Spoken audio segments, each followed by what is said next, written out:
Ang Diyos mula sa kanyang mundo ay nagkamali na naging sanhi ng pagkamatay ng bida at muling nagkatawang tao sa ibang mundo ng Goddess of Reincarnation. Sa kabila ng kanyang pagmamahal sa kanya, wala siyang alaala sa kanya o sa kanyang nakaraang buhay dahil sa reincarnation. Bilang karagdagan, gayunpaman, makakatanggap siya ng iba't ibang mga bagong kasanayan na gagamitin sa bagong mundo bilang isang trade-off para sa kanyang reincarnation. Si Kelvin Celsius ay nagising sa isang kagubatan.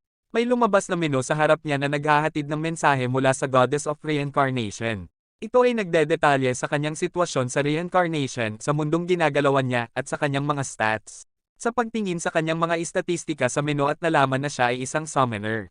Ang menu ay nagmumungkahi na pumunta sa kalapit na bayan at magparehistro bilang isang adventurer sa Adventurers Guild doon.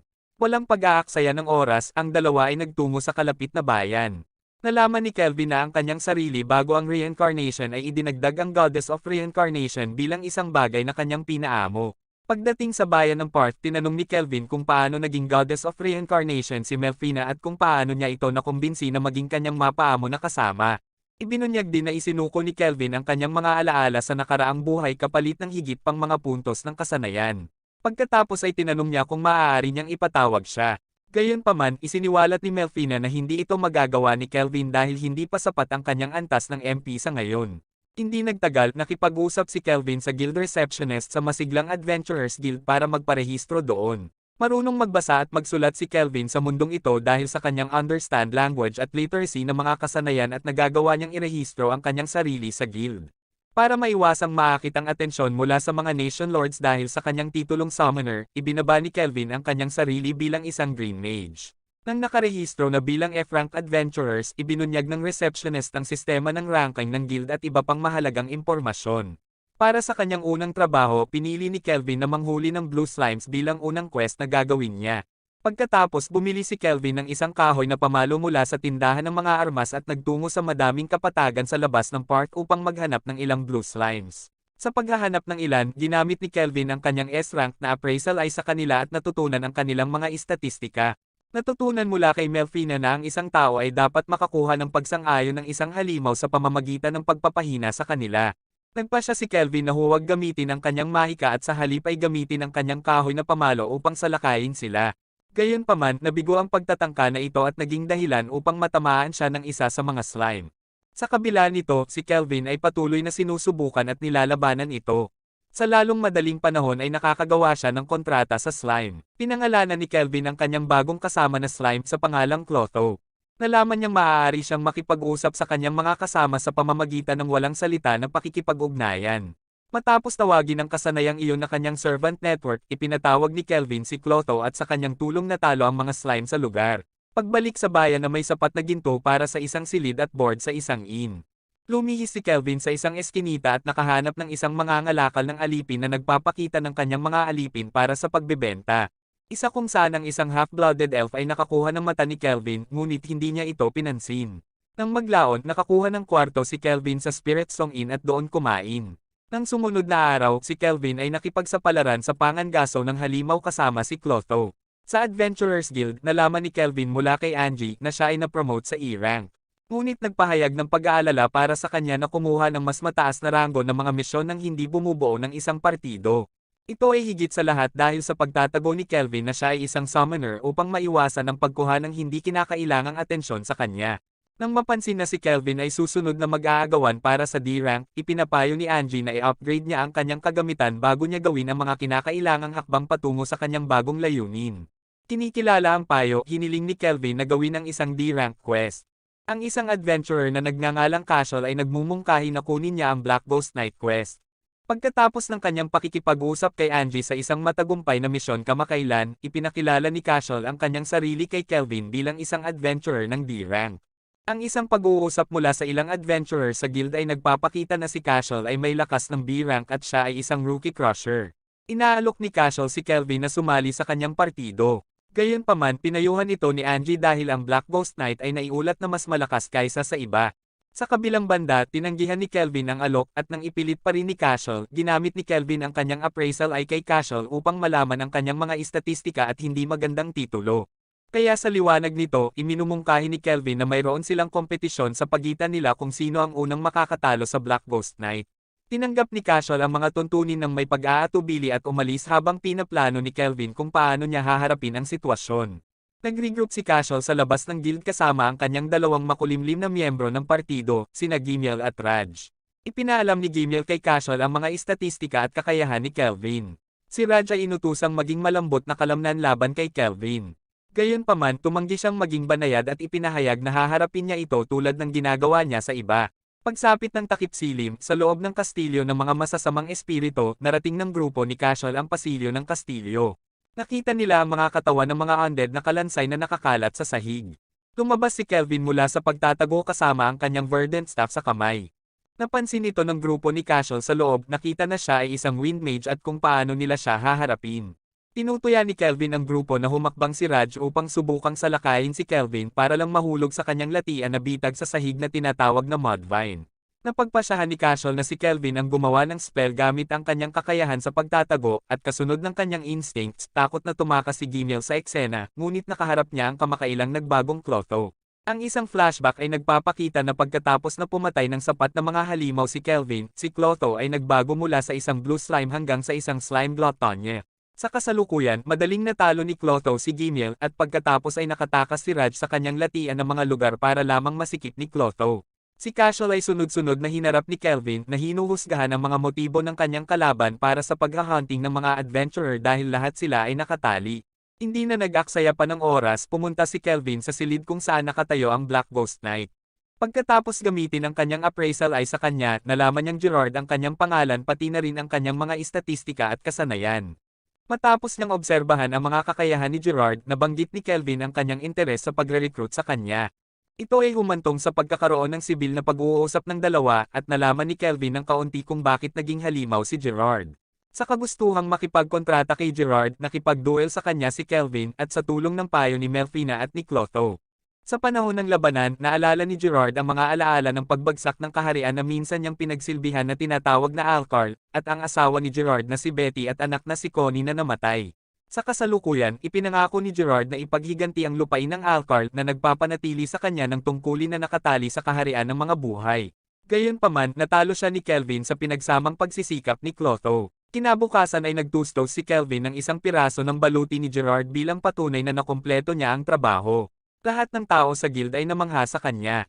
Habang ipinagdiriwang ni Kelvin ang kanyang natapos na quest, ipinaalam sa kanya ni Angie na mas mapopromote siya ng guild master. Sa taas ng hagdan, nakasalubong ni Kelvin ang isang nakatatandang lalaki na maganda ang suot. Sa loob ng silid ng Guildmaster, hinahain ni Leo si Kelvin ng tsaa habang tinatalakay nila ang kamakailang nagawa ni Kelvin sa pagsupil sa Black Ghost Knight.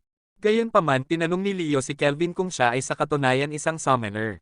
Pagkatapos sundin ang payo ng kanyang mga pinaamo na halimaw, inamin na siya nga. Pagdating sa punto ng pag-uusap, ipinahayag ni Leo ang kanyang pagnanais na maging kaibigan si Kelvin, na binanggit na nakilala niya ang mga taga-ibang mundo sa nakaraan bilang mga bayani ng Holy Empire ng Derimis. Sinabi ni Melfina na siya ang muling nagkatawang tao sa kanila at nangakong sasabihin pa kay Kelvin mamaya ang tungkol dito. Ipinagpatuloy ni Leo ang kanyang paliwanag tungkol sa mga bayani ng Derimis na sinasabing ang priestess doon ay naghula ng muling pagkabuhay ng Demon Lord. Napagpasyahan ni Kelvin na gusto ni Leo na protektahan niya ang bayan bilang kapalit ng mga bayani at kinumpirma ito ni Leo. Dumating sila sa isang kasunduan pagkatapos siyang mag-alok ni Leo ng ilang insentibo tulad ng pagtaas ng kanyang rango at tulong sa mga misyon. Pagkatapos binabati siya ng innkeeper na si Claire sa kanyang pag-abot sa B-rank sa guild. Nasiyahan sa kanyang tanghalian sa kanyang silid. Tinanong ni Kelvin si Melfina tungkol sa impormasyon sa mga bayani ng Derimis. Malabo ang kanyang impormasyon sa mga bayani at sinabi niya sa kanya na isang taon na ang nakalipas, ang priestess ng Derimis Empire ay nagsagawa ng isang summoning ritual. Sila muli ay nagkatawang tao at napili dahil sa kanilang kagwapuhan at kaalaman. Pagkatapos marinig ito, nagpasya si Kelvin na kunin ang kanyang reward money mula kay Clotho at tumungo sa eskinita kung saan ibinebenta ang mga alipin. Layo ni Kelvin na pahusayin ang lakas ng kanyang partido gamit ang isang rearguard at isa na hindi pa nabibili noon ng ibang user. Iyon ay dahil ang master ng isang slave ay may kumpletong kontrol kung saan inilalaan ang kanilang mga skill point ng slaves. Pagdating sa eskinita, nakita ni Kelvin ang half-blooded elf na nakita niya noong isang araw. Inihayag ng slave trader na walang gustong bumili sa kanya dahil sa kanyang sumpa na sumusunog sa sinumang humipo sa kanya. Pagkuha ng higit pang impormasyon tungkol sa sumpa mula kay Melfina na ito ang sumpa ng Fire Dragon King. Ang tanging paraan para masira ito ay isang A-rank white magic spell na tinatawag na Sacred Bless. Matapos umalis sa eksena, bumalik si Kelvin at binili ang half-blooded elf na nagngangalang Ethel. Habang pabalik sila sa inn, nagpapasalamat si Ethel kay Kelvin sa pagbili sa kanya. Nang lapitan siya ni Kelvin ay umatras siya sa takot na masaktan siya ng kanyang sumpa. Nagcast si Kelvin ng Sacred Bless sa kanya at sinira ang sumpa. Sa wakas ay mahawakan ang isang tao sa unang pagkakataon na nasira ang isang larangan at umiiyak bilang pasasalamat kay Kelvin. Pagkatapos pagdating sa inn, pinabihisan ni Claire si Ethel ng damit ng kasambahay at pareho silang nagsasaya sa hapunan. Nang maglaon sa silid ni Kelvin, sinabi kay Ethel ang lahat ng mga sikreto ni Kelvin tungkol sa kanyang sarili. Ipinakilala niya si Gerard at Clotho sa kanya at inihayag na siya ay isang summoner at sinabi sa kanya na ilaan ang kanyang mga puntos ng kasanayan sa kanyang pagpili. Gayunpaman, ang isang snag hit ay kailangan nilang magsalo sa isang kama dahilan upang maranasan ni Kelvin ang isang gabing walang tulog. Isang buwan pagkatapos bilhin ni Kelvin si Ethel, ginalugad ng dalawa ang Dark Purple Forest at sinakop ang marami sa mga halimaw doon para i-level up si Ethel at magkaroon siya ng mga bagong kasanayan at kakayahan. Nang maglaon sa araw na iyon, iniulat ng grupo ni Kelvin ang matagumpay na pagsakop sa isang Wicked Sage Tree kay Angie sa Adventurers Guild na bumati sa kanila. Ipinapaalam din niya sa kanila na ang isa pang matagumpay na quest na nakumpleto nila ay magbibigay daan sa kanila na kumuha ng rank up exam. Papayagan nito si Kelvin na maging rank A at si Ethel maging rank B. Pagkatapos ng maikling pag-uusap tungkol sa huling pagsusulit ni Ethel, inimbitahan ni Angie si Ethel na subukan ang isang bagong tindahan ng sweets na nakita niya at hiniling ni Ethel na sumama rin si Kelvin. Sa kalaunan, nakipagkita si Kelvin kay Angie sa labas sa tabi ng isang fountain, at hindi nagtagal ay sinamahan sila ni Ethel, na nagsuot ng magandang damit na pinupuri ni Kelvin. Nang maglaon, umupo sila sa isang mesa pagkatapos bumili ng ilang matatamis, at sinubukan ni Ethel na pakainin si Kelvin ng ilan sa kanyang cake. Ang aksyon ay nakakakuha ng isang maliit na pulutong ng mga lalaki upang magkomento tungkol dito. Maraming atensyon ang naaakit sa grupo habang sinusubukan ni Kelvin na hawakan ang sitwasyon, ngunit nag-ambala ito ni Tabura, ang ikatlong prinsipe ng Trycen at ang kanyang dalawang gwardya. Iminumungkahi ng isa sa mga gwardya na gamitin ni Tabura ang kanyang posisyon para disiplinahin si Kelvin para sa kanyang mababang katayuan. Nagkaroon din ng interes si Tabura kay Ethel at nag-aalok na patawarin sila kung ibibigay ni Kelvin ang isa sa kanyang mga babae sa kanya. Pagkatapos ay mabilis na pinatumba ni Kelvin ang dalawang gwardya at pagkatapos ay gumamit ng gravity spell kay Tabura habang tinatanong siya kung bakit siya nasa Parth. Na-overwhelm sa spell ni Kelvin, sinabi ni Tabura na nandoon siya para makipagkita kay Leo tungkol sa isang malakas na adventurer na gusto niyang makasama. Binalak ni Tabura na pagsilbihan siya ng adventurer. Inihayag ni Kelvin na dapat siya ang adventurer na sinasabi ni Leo, ngunit tumanggi na maglingkod sa ilalim niya. Nang maayos na iyon, iminungkahi ni Kelvin na mamili sila ng mas maraming matamis at sumang-ayon ang mga babae. Sa Holy Empire ng Deramis Great Cathedral, ang priestess na nagngangalang Colette ay nanalangin sa estatwa ni Melfina at humihiling ng isang madla sa kanya. Sinagot ni Melfina ang panalangin at binigyan siya ni Colette ng update sa mga hero ng Deramis. Natutuwa sa balita, binigyan ni Melfina si Colette ng isang orakulo na kailangan ng mga hero upang paksain ang isang kasamaan sa kanlurang kontinente at upang manatiling malayo sa Parth. Nang natapos na iyon, dumating ang mga bayani sa eksena at ipinadala ni Colette ang orakulo na natanggap niya sa grupo. Kinagabihan, pinasalamatan ni Ethel si Kelvin sa pagtulong sa kanya noong araw na iyon. Hindi iyon inisip ni Kelvin, ngunit humihingi siya ng paumanhin tungkol sa patuloy nilang paghahati sa kama. Ito ay humahantong sa isang heart-to-heart sa pakiramdam ni Ethel ay hindi siya sapat sa panlasa ni Kelvin sa isang babae, ngunit itinatanggi niya ang alinman sa pinaniniwalaan ni Ethel. Kinabukasan, ni-review ni Kelvin ang mga istatistika ng Hero Party kasama sina Gerard, Clotho, at Ethel. Pinag-iisipan na ang mga antas ng mga bayani ay napakababa sa inaasahan nila. Sa kabilang banda, nasisiyahan si Kelvin na matagumpay siyang nakagawa ng isang staff mula sa isang halimaw na drop material, ngunit sinasabing marami siyang mga kabiguan na humantong sa isang tagumpay na iyon.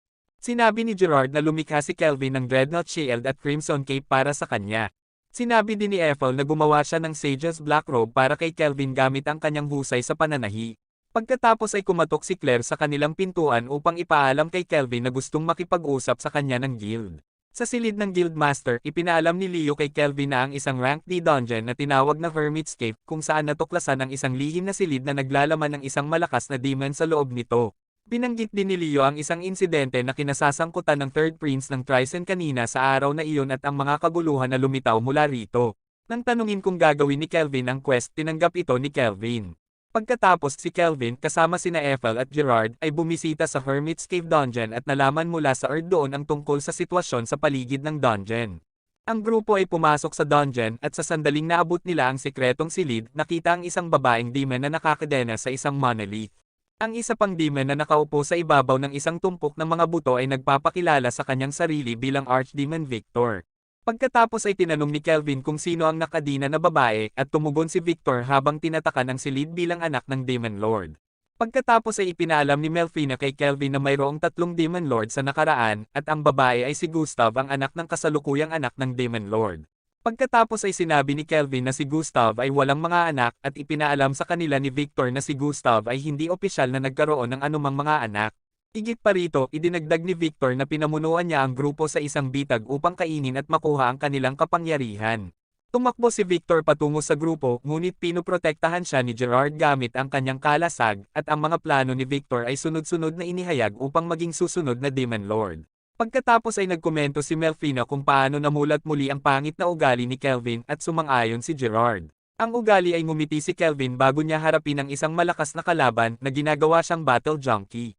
Hanggang dito na lang ang part ng anime na ito, magkita tayo sa part 2. Mag-subscribe upang updated kayo sa susunod na may upload namin.